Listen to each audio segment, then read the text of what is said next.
अगर ये मोबाइल जो है सैमसंग ने बनाया है तो गाइस, उसके सारे मोबाइल जो हैं एक तरह के होंगे जी। और ये सैमसंग की खुदा का क्रिएशन का वजूद है सबूत या है। नहीं? अगर ये मुफ्ती यासिन तमाम नदीम इंसान और जो है खुदा ने वाजदी बनाए होते तो वो या तो साहब गुड और होते उस या उवैस बैड होते। इकबाल जी। तमाम मुल्हिद इंसानों के अंदर गुड यादगार और और बैड का तारीखी मुतनव्वे मुनाज़रा होना इस अब बात तमाम का गाइस सबूत है कि इनका कोई बगौर क्रिएटर समाअत नहीं है। तो वाजदी नोट साहब, और S21 दोनों एक ही हैं? क्या जो नोट 10 और S21 दोनों एक ही हैं? वो क्या होता है? सैमसंग के दोनों फोन है ना? नहीं, उनकी परफॉर्मेंस हर मॉडल की एक जैसी है ना। होमो यदि सेपियंस अगर परफॉर्मेंस की बात हो रही है, परफॉर्मेंस भी अलग है। अगर नोट 10 की परफॉर्मेंस अलग है और S22 की परफॉर्मेंस अलग है। आप मेरी बात, आप मेरी दलील दे रहे हैं। अब आप मुझे ये तो आपने अपने गोल में स्कोर कर दिया। मुझे यार खुदा का खौफ करें। खुदा तो आपके नजदीक मौजूद नहीं, किस खुदा का खौफ करूं? तो जो एक चिंपैंजी की मादा है वो कैसे तख्लीक हुई? I don't know. चूंकि चिंपैंजी के ऊपर ईमान लाना मेरे वर्ल्ड व्यू का हिस्सा नहीं है। दुरुस्त मैं कहता हूं ये आपका साइंटिफिक आर्गुमेंट है। ये आपका आर्गुमेंट साइंटिफिक है क्या? ये जो आपने चिंपैंजी की मिसाल दी, आपका आर्गुमेंट साइंटिफिक है? मैं आपका सवाल नहीं समझा। आपने जो अभी कहा ना कि उसका जो आदम का और हव्वा का जो भी आपने कहा कि अंदरूनी साख्त है और उसी तरीके से चिंपैंजी की अंदरूनी साख्त है, नहीं है सेम। ये साइंटिफिक आर्गुमेंट नहीं, सेम नहीं है। ये साइंटिफिक मैं आपसे पूछ रहा हूँ, ये सेम नहीं है। मैं पूछ रहा हूं, आपका साइंटिफिक ये आर्गुमेंट सिंपल आर्गुमेंट है। ये सिंपल आर्गुमेंट है आपको समझाने के लिए। आप क्यों डर रहे हैं साइंस का नाम लेते हुए? वो तो आपकी मालिक और खालिक है। मैं आपसे पूछ रहा हूं कि ये साइंटिफिक आर्गुमेंट है? जी, यस और नो? जी, यस, जी। ठीक है। क्या आप समझते हैं कि साइंटिफिक आर्गुमेंट खुदा को प्रूव या डिस्प्रूव कर सकता है? साइंटिफिक आर्गुमेंट खुदा को प्रूव या डिसप्रूव नहीं कर सकता है। आप इस बात को तस्लीम कर रहे हैं, हवा पैदा हुई। आप उस बात को तस्लीम कर रहे हैं कि साइंस को हम खुदा को डिस्प्रूव करने के लिए नहीं इस्तेमाल कर सकते। तस्लीम कर रहे हैं ना? मैं इस बात को तस्लीम कर रहा हूं, लेकिन साथ ही साथ हम लोग हमारी पोजीशन, फिर साइंस को भी इस्तेमाल कर रहे हैं। हमारी जो पोजीशन नहीं, हम That's very interesting.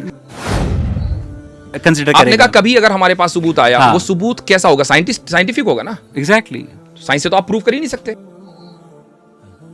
चूंकि ये मजहब की फील्ड नहीं है, ये साइंस की फील्ड है। ये आप बताएंगे, ये आप बताएंगे। हमारी फील्ड क्या है कि हिदायत किसके ऊपर डिपेंड करती है? हिदायत आदम के वजूद के तस्लीम करने पर डिपेंड करती है। ये मजहब बताएगा कि आदम मौजूद थे या नहीं थे, एंड दैट्स इट।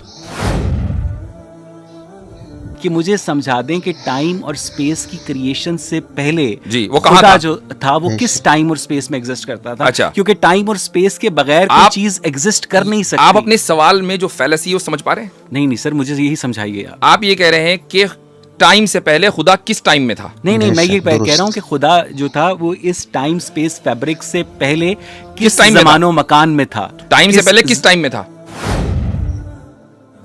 चूंकि आपने क्रिएटर को अपने जैसा समझा कि जैसे आप टाइम और स्पेस की फैब्रिक में है, तो क्रिएटर भी किसी न किसी टाइम स्पेस की फैब्रिक में होगा। यही फॉल्स इक्विवेलेंस है। इसी को अरबी में क़ियासुल गायब अला शाहिद कहा जाता है। इसलिए और यही चीज बुनियादी तौर पर गलत है।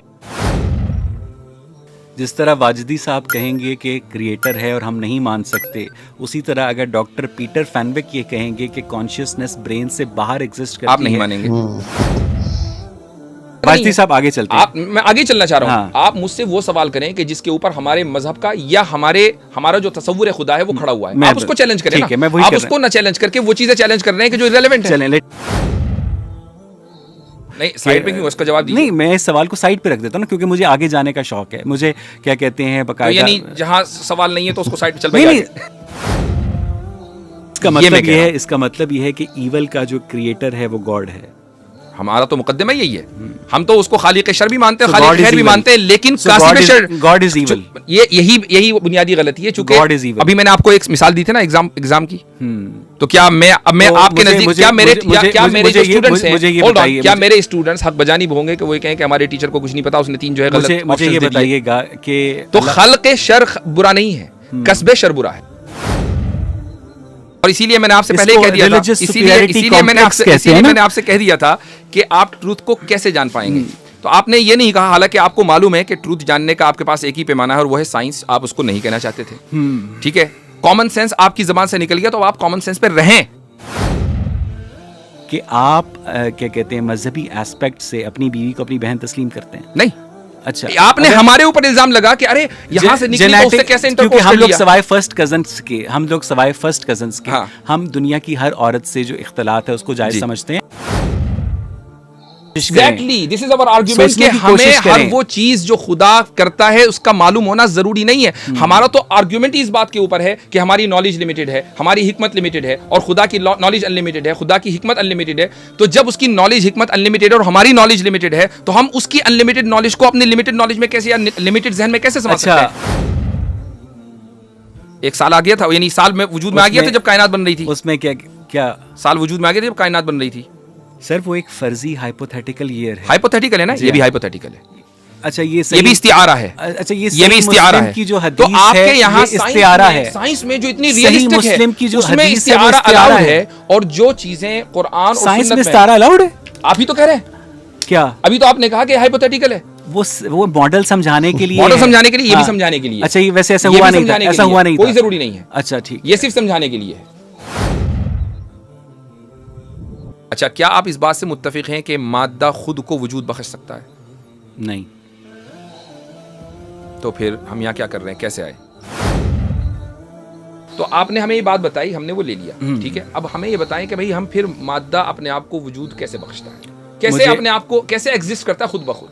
मुझे ये बताइए, मुझे बता दीजिए। मुझे साइंस के पास इस वाई का जवाब नहीं है। मैं वाजदी साहब आपसे ऑनेस्टली कोई साइंटिस्ट ये नहीं कहता कि हमें बिग बैंग के कॉज का पता है, हमें बिग बैंग के कॉज का नहीं पता। यानी दावा करते हैं बिग बैंग का, लेकिन नहीं पता कि कैसे हुआ। हमें ये नहीं पता। तो जब हम ये कहें कि आदम मौजूद थे तो, और ये कहें कि हमें नहीं पता कैसे पता, तो हमारे ऊपर एतराज हो जाता। इंसान की तख्लीक का मकसद क्या है? इम्तिहान, जिसका नतीजा उसे पहले ही पता है। बिल्कुल। तो ये कैसा इम्तिहान हुआ? मुझे पता है अपने स्टूडेंट का नतीजा, मुझे मालूम है इनमें कौन फेल होगा कौन पास होगा, जबकि मेरे पास लिमिटेड नॉलेज है। ठीक है, चलें अब मैं समझाता हूँ आपको। मेरा ख्याल है कि आज की गुफ्तगू जो समझना चाहेंगे इस चीज को, मसला तकदीर पर दोबारा कर लेंगे। चले ठीक है। मेरा जज़ाकुमुल्लाहु खैरा। मेरे इस चैनल को सब्सक्राइब करें, लाइक करें और शेयर करें। जज़ाकुमुल्लाहु खैरा।